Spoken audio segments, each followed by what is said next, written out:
एक खूबसूरत गांव में 3 भाई रहा करते थे। उनके नाम थे जावेद, रागिब और सालिम। वैसे तो तीनों में बहुत मोहब्बत थी, मगर छोटा भाई सालिम इस खूबी में सबसे बढ़कर था।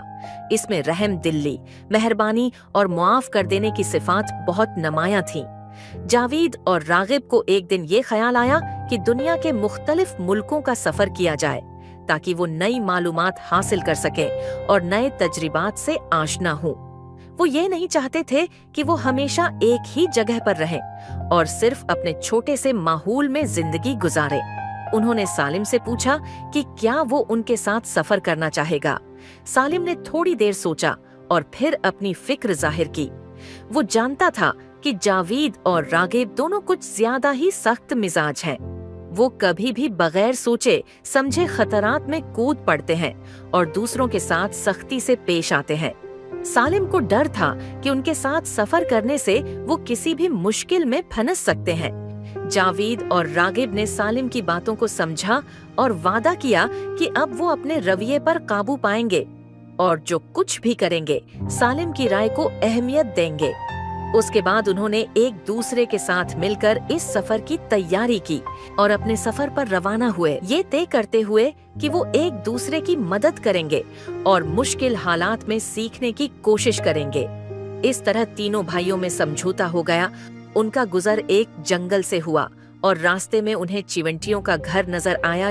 रागिब बोला, कितने ताज्जुब की बात है कि इतनी छोटी सी चिवंटी इतना बड़ा पहाड़ खड़ा कर देने की ताकत रखती है।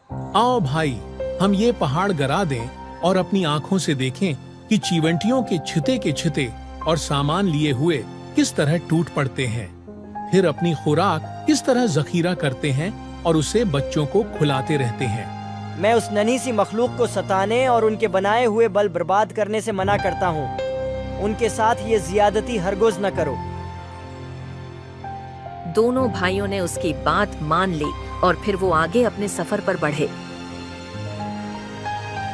इसके बाद ये तीनों एक झील पर पहुंचे जिसमें बतखें तैर रही थीं। ये मंजर उन्हें बहुत पसंद आया। वो उससे लुत्फ उठाने लगे, मगर रागिब बतख का शिकार करने की तैयारी करने लगा। जावेद ने भी इस ख्याल से दिलचस्पी ली और बतख को ज़ब्ह करने के इरादे से अपनी छुरी निकाल ली। सालिम को उनका ये अंदाज पसंद न आया और वो बोला, खबरदार, इन भूले भाले और हंसते खेलते परिंदों को न सताना, न उनकी खुशियों में खलल डालना। दोनों भाइयों ने ये बात मान ली और आगे बढ़ गए। चलते चलते एक बड़ा सा दरख्त रास्ते में आया। उसकी टहनियों के करीब शहद की मक्खियों ने छत्ता बना रखा था जिसमें शहद भरा हुआ था। उसे देखकर रागिब बोला, जावेद, देखते हो दरख्त के तने पर शहद कितनी कसरत से मौजूद है। आओ दरख्त पर चढ़ जाएं, मक्खियों को भगा दें और छिता तोड़कर शहद हासिल कर लें। सालिम ने फिर रोका, उन मेहनती मक्खियों के साथ जुल्म न करो। खुदा की दी हुई रोजी उनसे न छीनो। दोनों भाई ये नसीहत भी मान गए और आगे रवाना हो गए। तीनों भाई चलते चलते एक बहुत बड़े, लंबे चौड़े और मजबूत किले तक जा पहुँचे जिसमें बहुत सारे कमरे और हाल बने हुए थे। मगर इस किले में एक अजीब बात थी कि ये जिंदगी के तमाम आसार से खाली था। इसमें मुजस्मे और मूर्तियां थीं जिनमें से कुछ खड़े हुए थे और कुछ सोए हुए मालूम होते थे। ये सब मुजस्मे सिपाहियों, उनके हथियारों और घोड़ों के थे। कुछ जानवरों की मूर्तियां थीं। गौर व फिक्र के बाद तीनों भाइयों ने समझ लिया कि इस किले पर जादू किया गया है, जिसकी वजह से उस किले के सब लोग पत्थर के बन गए हैं। जावेद खुश होकर बोला, हम कितने खुश नसीब हैं रागिब। ये एक छोटा सा किला है जिसका कोई वारिस या नगहबान नहीं। अगर हम उस पर कब्जा कर लें और उसकी चीजों के मालिक बन जाएं, तो हमें कोई नहीं रोकेगे। तुम्हारी राय ठीक है। हम जल्द ही उसके मालिक बन जाएंगे, उसकी हर चीज पर कब्जा कर लेंगे। हमें कम से कम इतना सब्र जरूर करना चाहिए कि इस किले का कुछ हाल मालूम कर लें।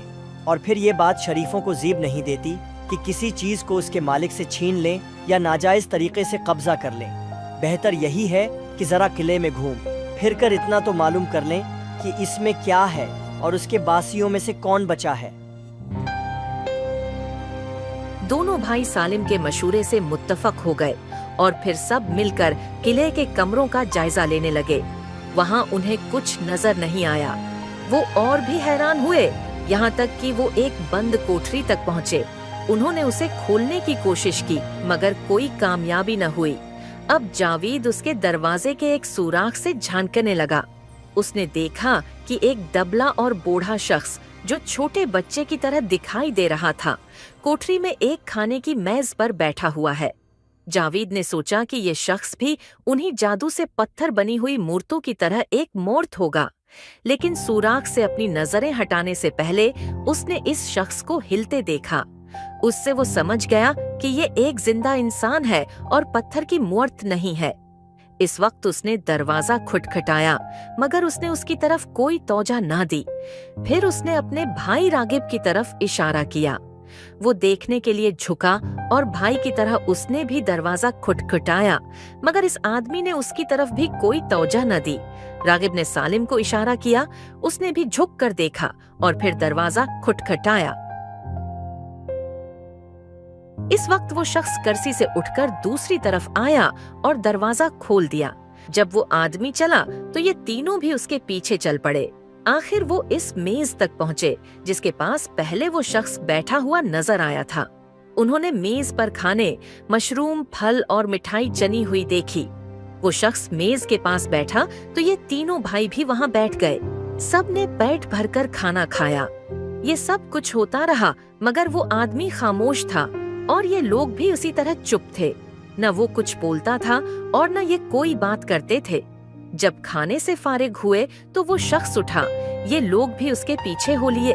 वो उन तीनों कवायक साफ सिथरे सजे हुए सोने के कमरे में ले गया। तीनों अलग अलग कमरों में बड़े आराम से सो गए। सुबह हुई तो वो शख्स नाश्ता की मेज पर उन्हें अपने साथ ले गया। नाश्ता कराने के बाद उसने जावेद को इशारा किया कि मेरे पीछे चलो।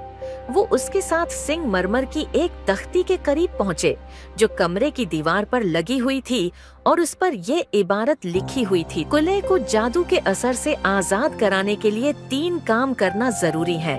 सबसे पहले बाग की घास के नीचे मोतियों के 1000 दाने तलाश करने हैं जो सोने से पहले शहजादी के हार में से गर गए थे। जिस शख्स को उन्हें तलाश करते करते दिन खत्म हो जाए और मोती न मिले तो वो पत्थर का हो जाएगा। जावेद जल्दी से बाग में गया और 1000 मोतियों को घनी हुई घास में तलाश करता रहा।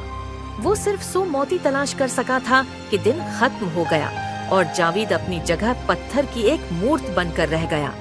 अगले दिन रागिब को इस लालच ने सताया कि किले से जादू का असर दूर करने के लिए शहजादी के मोती ढूंढ कर लाए। ये सोचकर वो नीचे उतरकर बाग में गया और बड़ी हुई घास के नीचे बिखरे हुए मोती तलाश करने लगा, लेकिन इस कोशिश से उसे कोई फायदा न हुआ। वो सिर्फ 100 मोती ही तलाश कर सका और उसी तलाश में उसका दिन भी खत्म हो गया। नतीजा ये हुआ कि वो अपने भाई की तरह पत्थर की मूर्त बन गया। दोनों भाइयों पर जो गुजरी थी, सालिम पर उसका बहुत असर हुआ, मगर फिर भी उसने हिम्मत न हारी और तीसरे दिन वो खुद नीचे उतरा ताकि भाइयों को रहा कराने के लिए मोती तलाश करे। सालिम ने बाग में पहुंचते ही मोती ढूंढना शुरू कर दिए। बहुत जल्दी काम करने पर भी वो दोपहर तक सिर्फ 50 मोती ही तलाश कर सका और मायूसी से उसका दिल टूटने लगा। 2 भाइयों का अंजाम उसके सामने था। वो बेचारा बाग की एक चट्टान पर बैठकर अपनी और अपने भाइयों की किस्मत पर रोने लगा। उसे उस हाल में ज्यादा देर न हुई थी कि उसे महसूस हुआ जैसे उसके हाथ की पुष्ट पर कोई चीज रेंग रही है। उसने गौर से देखा तो एक चियोंटी थी। उसने उस चियोंटी को ये कहते सुना, गम न करो सालिम, सूरज डूबने से पहले हार के तमाम मोती तुम्हारे हाथ में होंगे। मैं चियोंटियों की मलका हूँ। तुमने जो हम पर एक एहसान किया था उसका बदला देना जरूरी है। इसी लम्हे हजारों चियोंटियां घास के नीचे घुसकर हार के मोती तलाश करने लगे। 1 घंटा भी न गुजरा था कि 1000 मोती सालिम के सामने जगमगा रहे थे।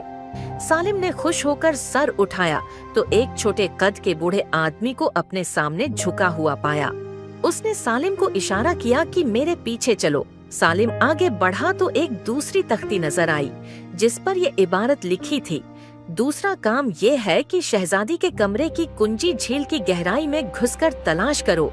अगर दिन डूबने तक ये कुंजी न मिली तो तुम पत्थर के बन जाओगे। अगले दिन सालिम जल्दी जल्दी झील की तरफ रवाना हुआ। किनारे पर पहुंचते ही उसे अपनी दुश्वारी का एहसास हो गया। उसने देखा कि झील बहुत चौड़ी है और इतनी बड़ी कि उसके दूसरे सिरे तक नजर मुश्किल से ही पहुंच सकती थी। सालिम की आंखों में आंसू भर आए और शाम भी सर पर आ गई। वो परेशान हो गया। इसी वक्त एक आवाज ने उसे ढारिस बंधाई। देखा तो एक बतख कह रही थी, गम न करो, सूरज गुरूब होने से पहले कुंजी तुम्हारे हाथ में पहुंच जाएगी।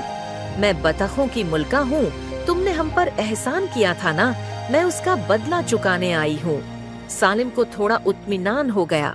फिर उसी वक्त उसने देखा कि हजारों बतखें कुंजी तलाश करने के लिए तालाब में डबकियां लगा रही थीं और सतह पर उभर रही थीं। थोड़ी ही देर हो गया, मैं इन्हीं में से एक बतख अपनी चोंच में कुंजी लिए हुई नजर आई और साहिल पर, जहां सालिम खड़ा था, कुंजी लाकर रख दी। अब वही बूढ़ा शख्स फिर आया और सालिम के सामने अदब से झुका और उसे अपने पीछे पीछे चलने का इशारा किया। सालिम ने ऐसा ही किया। वो जरा सा आगे बढ़ा था कि तीसरी तख्ती नजर आई जिस पर लिखा था, तीसरा काम ये है कि तीनों सोई हुई शहजादियों के चेहरे गौर से देखो और पहचानो कि इनमें सबसे छोटी और सबसे खूबसूरत कौन है। उनमें जो सबसे बड़ी है उसने सोने से पहले हुलवे का टुकड़ा खाया था। उनमें जो मंझली है उसने शुक्र का एक टुकड़ा खाया था, और जो सब में छोटी है और सबसे ज्यादा खूबसूरत है उसने शहद खाया है। अगर तुमने तीनों बहनों में से छोटी शहजादी को पहचान लिया तो कामयाब हो जाओगे। सालिम सोई हुई शहजादियों के दरमियान हैरान खड़ा था और बात भी हैरानी की थी। तीनों एक दूसरे से बहुत मिलती जलती थीं। ऐसा मालूम होता था कि तीनों जुड़वा बहनें हों। सोते में तीनों के बाल उनके चेहरों पर बिखरे हुए थे। एक के चेहरे को बाकी दो के चेहरों से अलग करना बिल्कुल नामुमकिन नजर आ रहा था। सालिम ने रंजीदा और मायूस होकर एक ठंडी सांस भरी। अपने दिल में सोचा, मैं इन सब में सबसे छोटी शहजादी को कैसे पहचानूंगा? मुझे तो तीनों एक जैसी नजर आ रही हैं। अभी उसने ये सोचा ही था कि उसे अपने कानों के करीब फिन फिन की आवाज सुनाई दी। सालिम ने नजर उठाकर देखा तो वो एक शहद की मुट्ठी थी। शहद की मुट्ठी सालिम के करीब आई और कहने लगी, सालिम, दिल छोटा न करो, मैं शहद की मक्खियों की मुल्का हूँ। तुमने हम पर जो एहसान किया था हम उसका बदला देना चाहती हैं। इतना कहकर वो मुट्ठी उड़ी और सोई हुई शहजादियों के होंठों पर बारी बारी जाकर बैठी और सूंघने के बाद उस शहजादी को पहचान लिया जिसने शहद खाया था। उसके होंठों की खुशबू से यूं सालिम ने सबसे छोटी शहजादी को पहचान लिया और तीसरी शर्त भी पूरी हो गई और किला जादू के असर से आजाद हो गया। सोई हुई शहजादियां भी जाग उठे और किले की तमाम पत्थर बनी मूर्तियां भी जिंदा हो गईं। वही किला जिस पर वीरानी छाई हुई थी अब जिंदगी की चहल पहल से भर गया। किले के दूसरे जी रूह भी और जादू के असीर इंसान जावेद और रागिब भी आजाद हो गए। मियाँ की जबान भी खुल गई।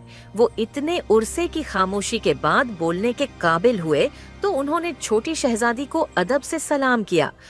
कुल्हे की मुल्का आप उस बहादुर और शरीफ नौजवान की बरकत से बनी है।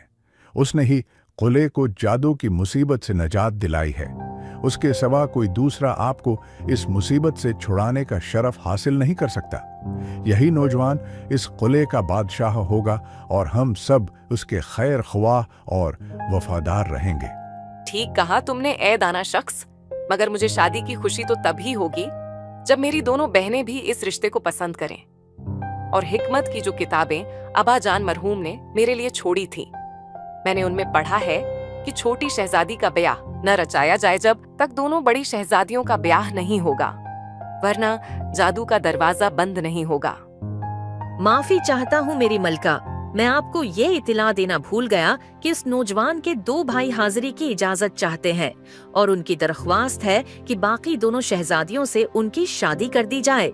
मलका के जवाब देने या सालीम के बोलने से पहले दरवाजा खुल गया और क्या देखते हैं, जावेद और रागिब दोनों दाखिल हुए।